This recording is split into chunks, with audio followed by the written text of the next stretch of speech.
I'm going to introduce myself and have everybody on the panel introduce themselves. Just a real quick introduction, and then we're going to dive right into this panel. So I'm Professor Kenneth Kambara. I'm at LIM College here in Manhattan, a business fashion school. And my background is in marketing and social media. One of the things I do is the Millennials and now Gen Z and Fashion Brands survey, somewhat of an annual survey that we do at the college. And currently I'm in charge of the new Consumer Analytics Master's program. Hi, my name is Yelena Mogelefsky, and I'm Vice President of Product Development and Production for Komar Brands. Might not know Komar Brands, but you would definitely know our brands. We do a lot of brands such as DKNY and Ellen Tracy. We do private label. We own factories. We manufacture overseas. And I'm happy to be here. Hi, I'm Carolyn Baere. I am a consultant in the footwear industry. I've been in shoes for about 35 years. I work with some startup brands and also most recently, a few years ago, co-founded a footwear brand that is manufactured locally in downtown Los Angeles. Oh, wow. So sustainability is at the core of that.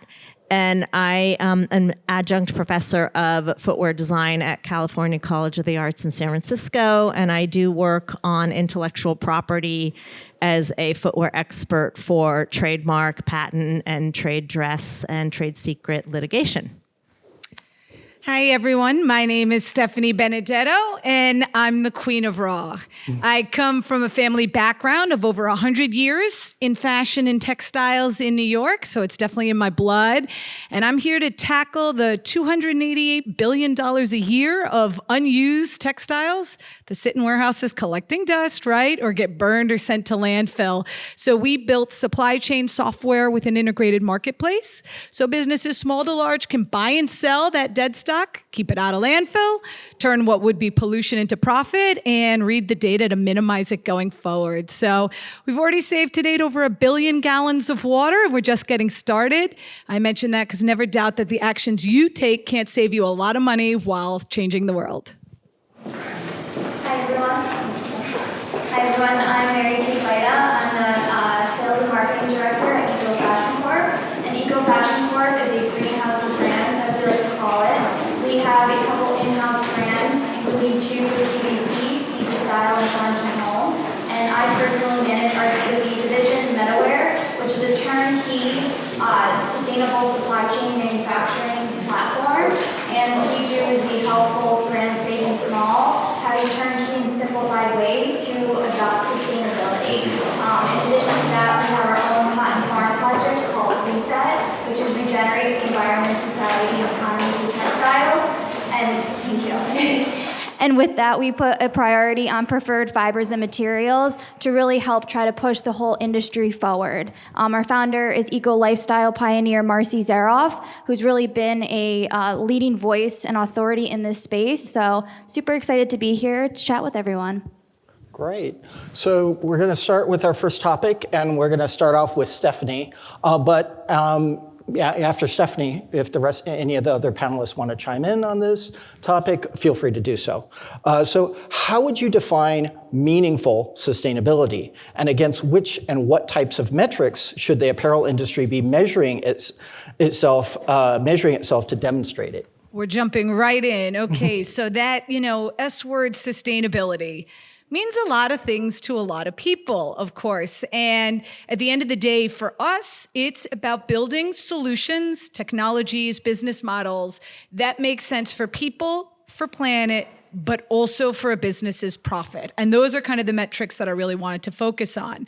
When we first started talking to fashion brands and retailers years ago about opportunities to buy and sell dead stock, it was kind of seen of as like a nice to have or not a have to have. And we'd end up talking to only the sustainability departments in brands and retailers who, don't get me wrong, they're your brand champions and incredibly important. But a lot of times they were a newly created position, or they didn't have a budget and weren't fully integrated into the business. And, fast forward to today, of course, I'm sure people see the latest McKinsey reports. This is a top 3 priority for every C-suite. And so when you're looking looking at the metrics that you're going to report on around these initiatives, it has to speak to people, planet, and profit. And you need in that room the CEOs setting the corporate agendas, the CMOs doing the storytelling, the CIOs and the COOs who manage the technology that this stuff touches, the CFOs for whom this is about their bottom and top line, and supply chain, of course, and procurement who touch this stuff every day. And so when we started measuring impact that we were having with our community, the first thing we did was look at profit. How much money are we saving and making? And we spent a lot of time building out an ROI calculator that's showing just by finding some of this dead stock and selling it, some of our Fortune 500 customers have saved up to 15% of their bottom line in just 1 year. And not only that, by talking about the good work they were doing, they saw 3 times the conversion rate in their online direct-to-consumer business, just by talking about it. And so I think those are the kind of metrics that this movement needs to lead with. But of course, that doesn't mean it doesn't also matter to people and planet, why we do what we do. And so we also spent time this past year with MIT building out an algorithm so in real time now you can measure for every single product that has textiles in it, the amount of water, toxins, carbon emissions, and waste saved by the actions you take. And I think, more like those kinds of metrics are going to be important, not just because CEOs are setting the agendas and asking for it, not just because ESG and the world is demanding it and the laws are changing, but also because your consumers are demanding it. So I do believe it's the future. Anybody else? Yeah, I definitely would mimic what Stephanie says. It's a holistic approach. It's not looking at one singular thing in your supply chain. And I think what's exciting to see is, as you spoke to, it's no longer, this department owning it. It's the whole team coming together to figure this out, because now it really is all hands on deck. Following COVID, 2 out of 3 customers now want to really put more importance on climate change mitigation. And it's now up to the companies to really drive that. Well, each brand, I think, defines it maybe differently for themselves, and not every brand is in the same place at the same time. So as part of Footwear, there's the Footwear Distributors and Retailers of America that did a survey recently, and they said that 19% of companies haven't done anything yet. 43% of companies have a plan. And this was of, hundreds of footwear brands that were surveyed. So not everybody's going to be in the same place. And I think it's a matter of setting goals for yourself that are attainable so you don't always feel like you're failing, but also just taking it one step at a time, because if not, it becomes too overwhelming and you won't be successful. Yeah, one of the things our industry partners are always talking about with respect to sustainability is sustainability as a target and moving towards that target. So echoing many of the things that you've been, the panelists have been saying. So why don't we move on to the second topic? Are the consequences of greenwashing sufficiently high to limit its practice? Yeah, so I think just for anyone in the audience who doesn't know what greenwashing is, it's essentially keeping broad topics around your sustainability goals that can be oftentimes misleading for different companies. And I think as of today, it's not something that's too heavily regulated, which is the biggest issue, because then the companies that are doing it right ultimately are the ones that hurt the most. And where it becomes really important to shine light on the importance of really banishing greenwashing is having those impacts to back the claims that you're making, and really starting to be able to say, if you're going to claim that something is quote unquote sustainable, how and why it's sustainable. And there's a lot of great organizations out there, such as TE, who's really driving material health and material change, as well as Fashion Revolution, who has their own index to really help the customers start to learn what companies are taking strides to really propel their goals and do it in a way that's authentic. I think where authenticity really starts is understanding every single touch point of your supply chain. So that's where the transparency piece definitely comes into play. And ultimately, I think as this continues to keep momentum in our industry, the consumer is going to be the one that's demanding all of the impact that's really backing what it is you're saying. And that will then also empower them in terms of the purchasing decisions that they're making. Great. Anybody else? You know, the greenwashing word, I have a bit of a controversial opinion about it because, of course, I strongly believe you should never be lying intentionally, of course, or false and misleading statements. But there are a lot of awesome, powerful organizations out there doing incredible work or starting to do incredible work, but because of greenwashing and other issues, they're afraid to speak about it, right?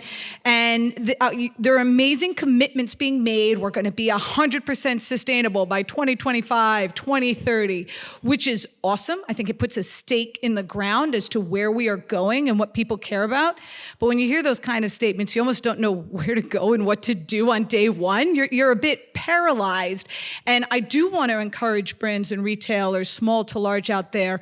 I mean, you do need to start somewhere, and there are places like your dead stock and waste doing better with it that can save and make you money while also starting to do good. And you are right, there are a lot of technologies out there that are very quick, easy, and cost-effective these days for you to start, even just at the beginning of your journey, measuring that stuff and having that blockchain record and proof to talk about it articulately in the public. So, you know, with everything going on, I hope people are encouraged, though. Keep sharing what you're doing. That is such an important part of both attracting consumers, but also for building for the future that we want. And we know the future supply chain is going to be one more that is on demand, more local, more digital, more sustainable, and we want you to be a part of it.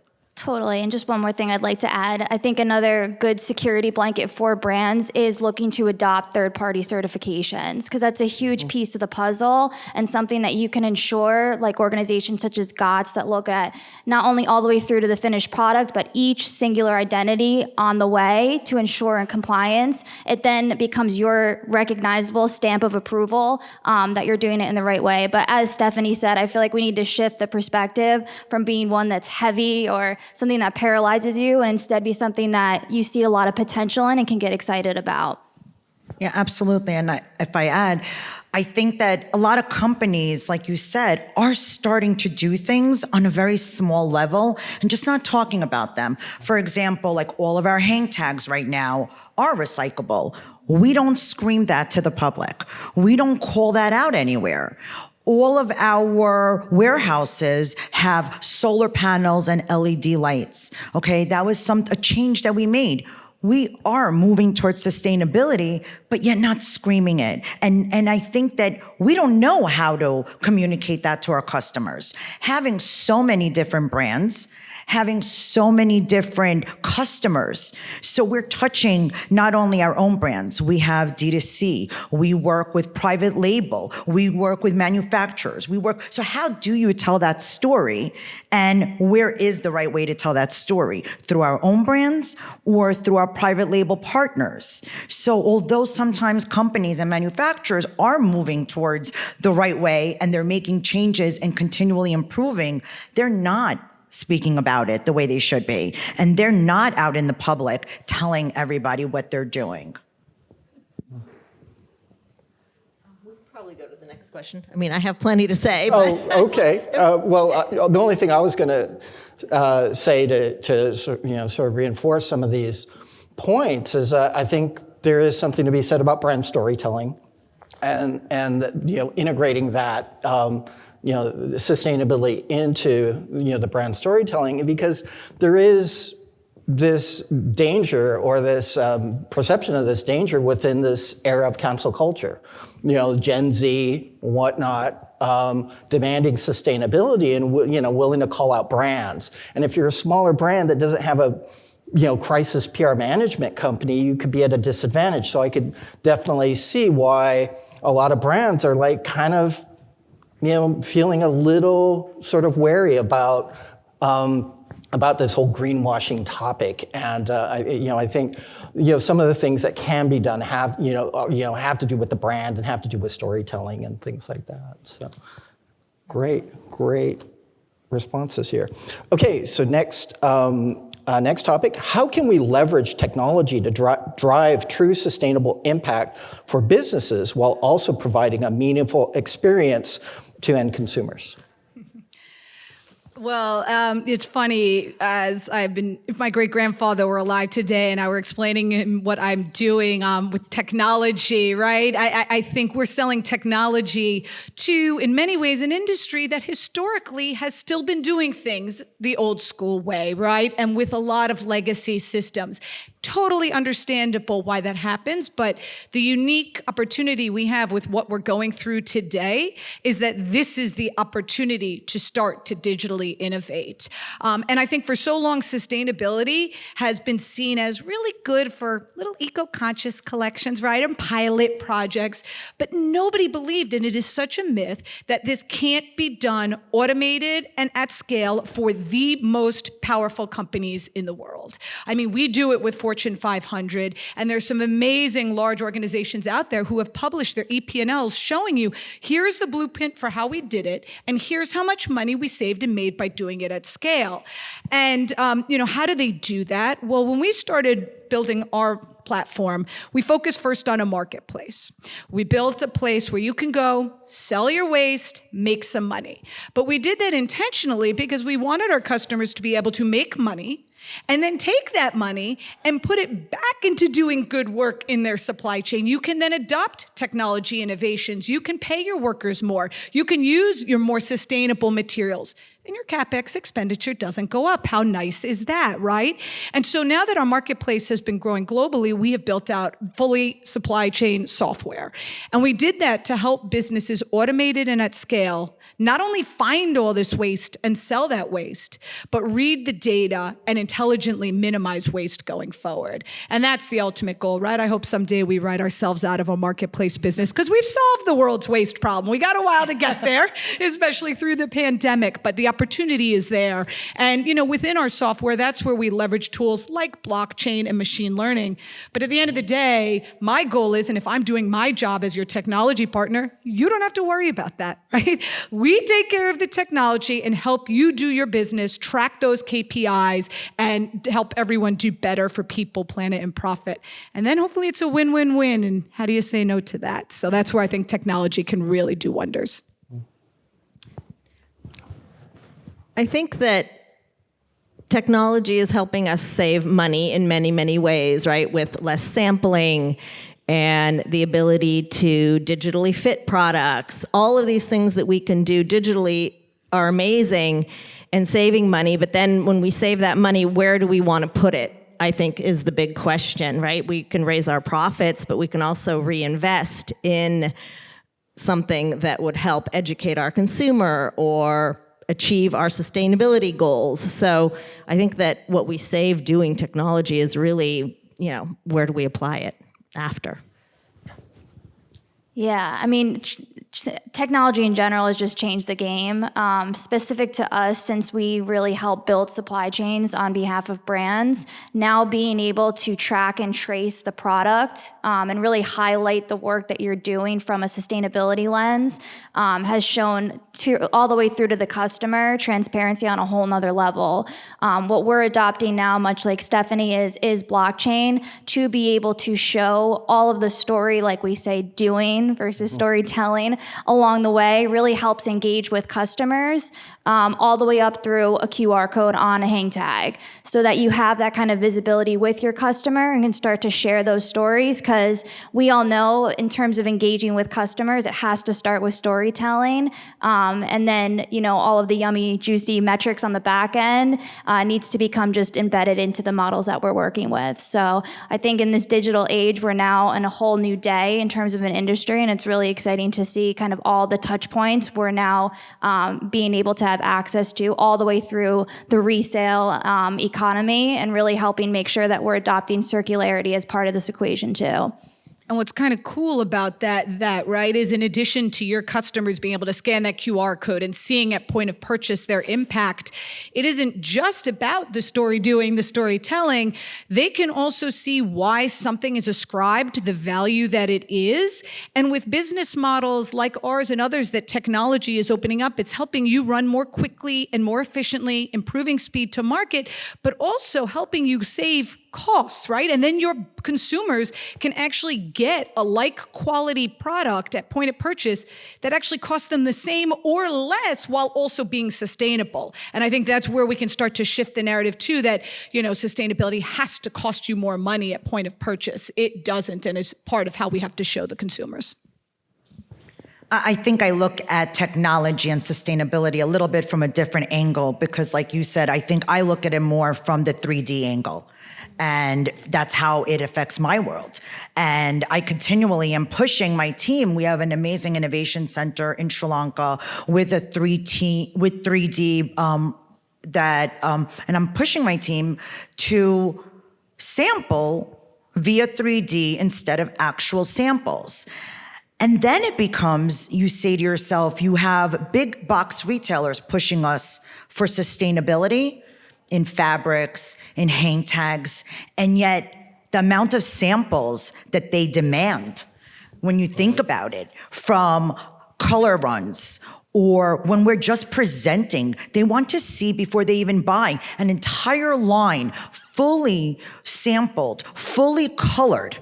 When you talk about sustainability, how is that sustainable?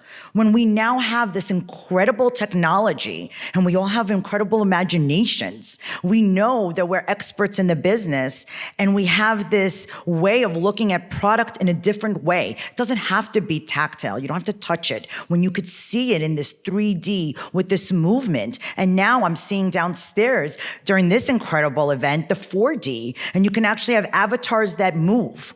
So sustainability to me, in a way, when big box, we deal a lot with private label. And when I see what we're trying to do with 3D and sampling, and then I see what we're being asked for, what my design team, the sample requests that they're pushing through to my production team, to my factories, it just doesn't go together. It's like they need to be, it's like the big box or, retailers need to be educated. On the one hand, you're screaming sustainability, and then what you're requesting from vendors, factories, and manufacturers is the opposite of sustainability, because samples, they don't fit. They're not color right. Where do they end up, right? So they don't have an end life. They don't have an end use. So to me, I really see that as an area of really where we need to tackle and educate and push and make it where we're not rushing. Right now, I have a deadline of 5 weeks to get samples, completely. They want 380 samples. Why? I just don't understand it. And to me, when I look at technology and sustainability, that is where I feel like we should be pushing the needle. There is some cool tech coming out that you can feel the fabric through the phone. So it is coming. Right. No, it's, a matter of saying, haven't we all worked with people that say, I have to touch it, I have to see it, I have to feel it? A woman that I work with on shoes currently, it's the same thing. I can see it and I can visualize it, but that might be because I've been in design and development for over 30 years. But she can't. She's been in buying and planning and inventory. And so for some, it's just not in their mindset yet to make that transition. And where we look at things, it has to be collaborative, and we don't want to leave others behind. There can be resentment that comes from that. So it's a matter of making a decision, I think, as a brand or as a company, to do it together, to collaborate together, and really, educate in a way that's kind to show people what the real benefits are so that it doesn't become a negative. Wow. Yeah, I have plenty to say on this, but I'll just park one thing, is that I think one of the fascinating things that we've encountered in higher ed and working with industry partners like, say, First Insight, who does predictive analytics with CRM, is sort of the integration of various technologies. And the students are really interested in combining 3D plus predictive analytics, and it's a really exciting time. And they just want to blast everything apart with respect to current business models when it comes to sustainability. They said, the current model is sort of broken, so let's rethink it. And I think that that's really exciting to see. So moving on to the next topic, what are some of the models and strategies to support support the future supply chain, one that is more on-demand, digital, local, sustainable, and profitable? Well, I've been looking into this concept of micro factories. I don't know if any of you saw when Keen had that mini factory that drove around the country and they could make a shoe in 8 minutes.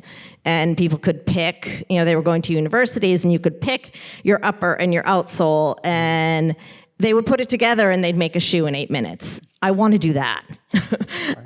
So I've been looking into it with a simple product that we're making right now. And I think that when it comes to local manufacturing, the costs are really high because labor is the most expensive part of making a product and making a shoe in the United States. So I think that we can look at minimizing the number of materials. I'm trying to make a shoe that has no glue right now, and we're doing it unlined. And so it's I think it's deconstructing the product, looking at how you can make it in a way that is more simple. And I think globally, you're sourcing from less vendors if you're doing that, right? So you're reducing your supply chain a little bit, you're getting a little bit more efficient, and you can continue step by step, I think, to do a lot of that. So I'm really into the micro factories, really into trying to use no glue and making footwear, reducing the materials. I think all of that will help profitability to some degree.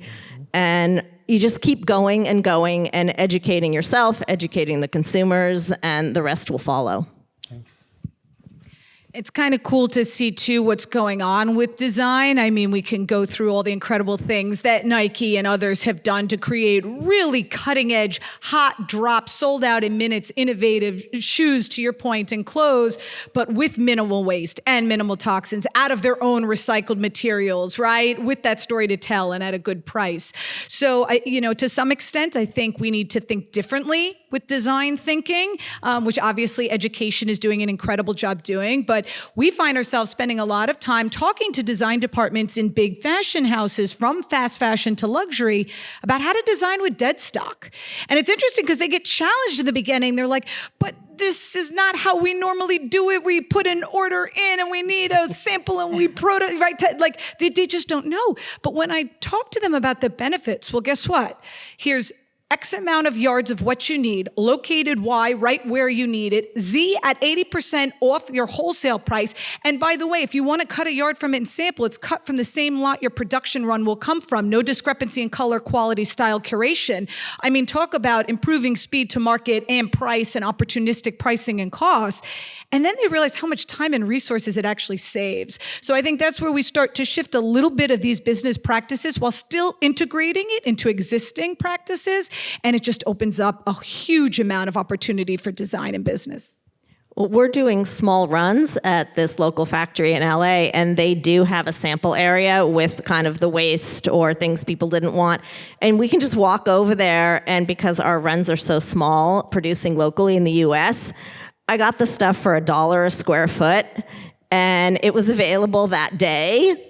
So we could just use it. And same thing, there was a leather warehouse 3 miles away, went over there, got this amazing product that had been rejected, and same thing, had, the Uber that I was taking to the factory, and 3 miles away, delivered it to them the same day. It was amazing. Anybody else?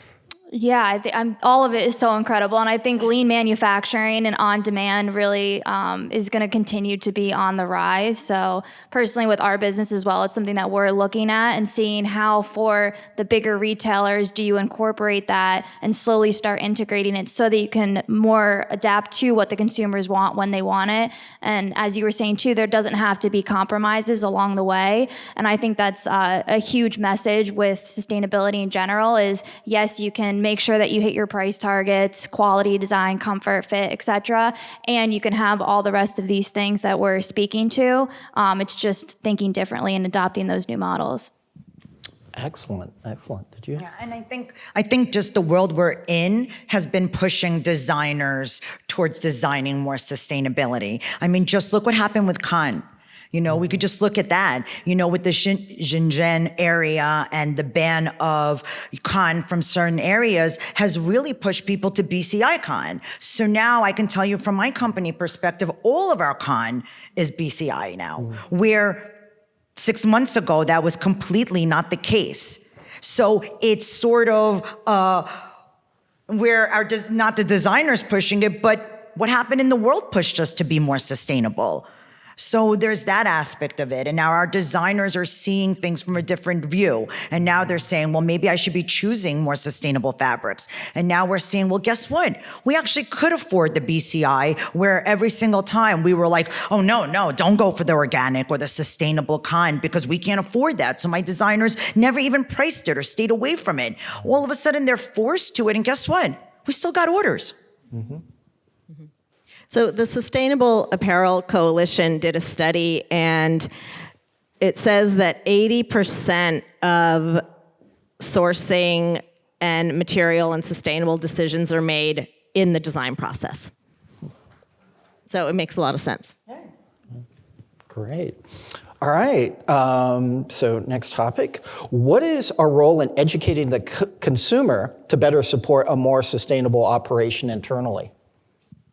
Well, we've touched already, I think, a good amount on the storytelling and the unit economics that our consumers want and need. But what I think and what I'd really love to push all of us here to do is more collaborations and partnerships that we're then communicating to our consumers.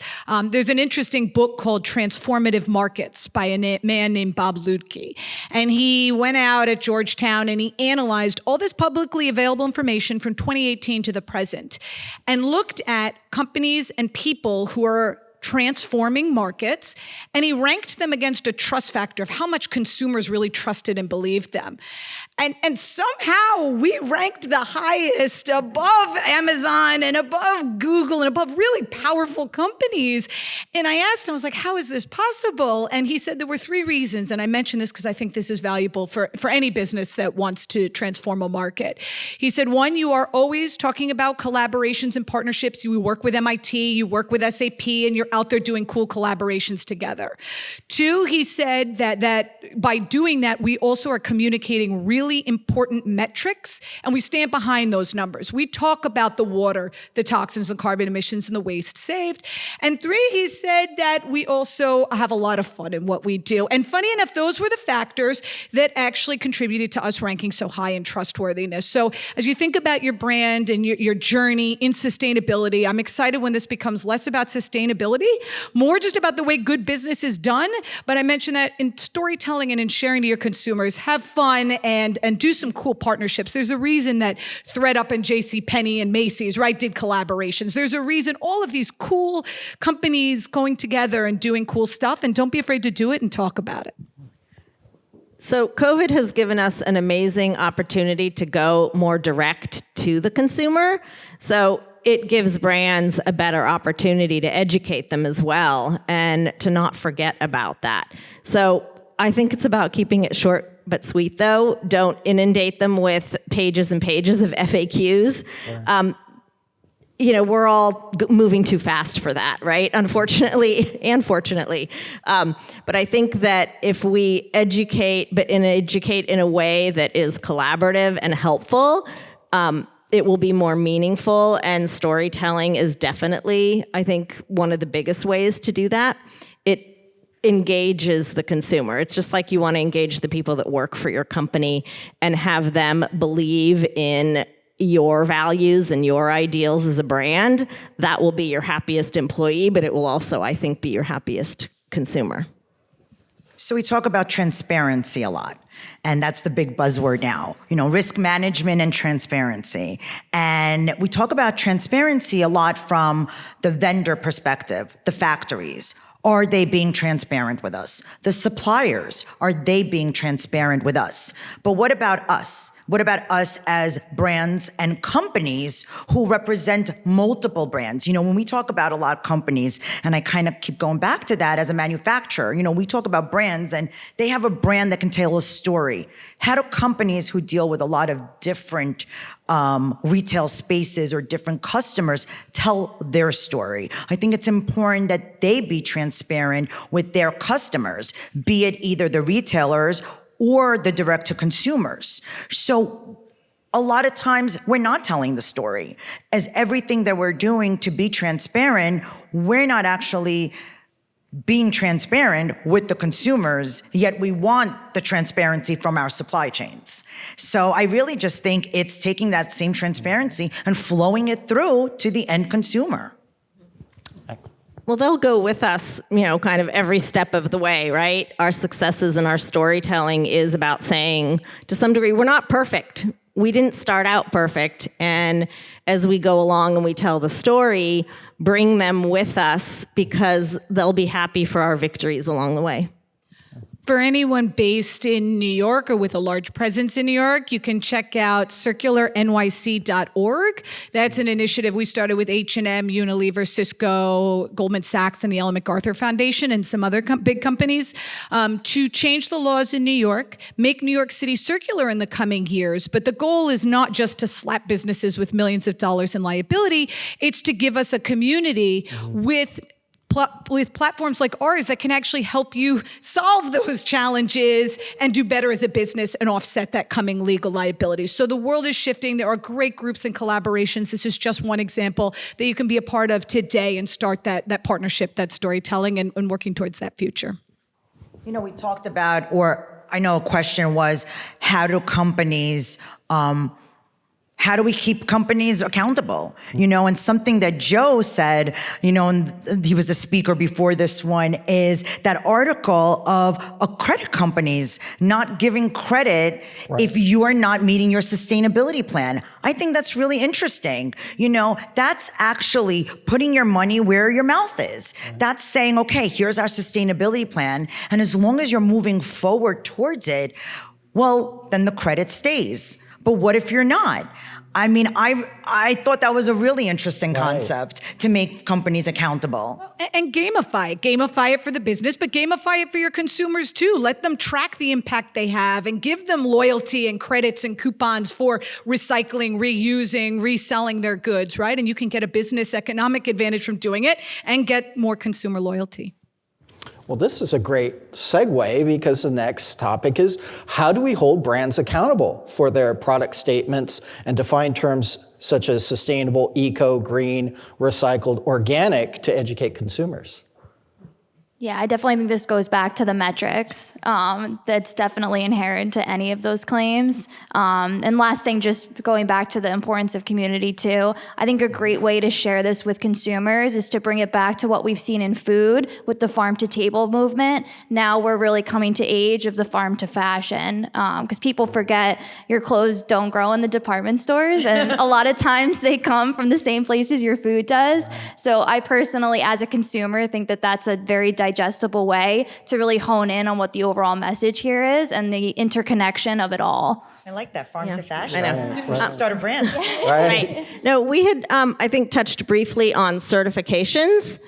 And there are groups like the Leather Working Group, which those of you in footwear might be familiar with. And they have like gold, silver, bronze certification. So I was looking for gold certified tanneries because that's the only type of tannery that I want to work for. But I can put in Brazil, Novo Hamburgo, and the gold certified tanneries will come up. Or you can go to the Sustainable Apparel Coalition. You can look at the HIG index, asking for LCAs. There are so many opportunities to get the information that you want and to hold people or brands or others accountable just through getting that information or certification. Well, perfect segue to our last topic, which is what role can certification play in communicating sustainability, quality, and transparency? Well, I guess I started on that already a little bit, just kind of jumped right in. I think that it's going to be more and more critical, and that, again, going back to the footwear distributors and retailers who did that survey, word is that 51% of consumers are asking for, maybe it's not a certification, but for information about what they're certified and how they're not greenwashing and what they're doing.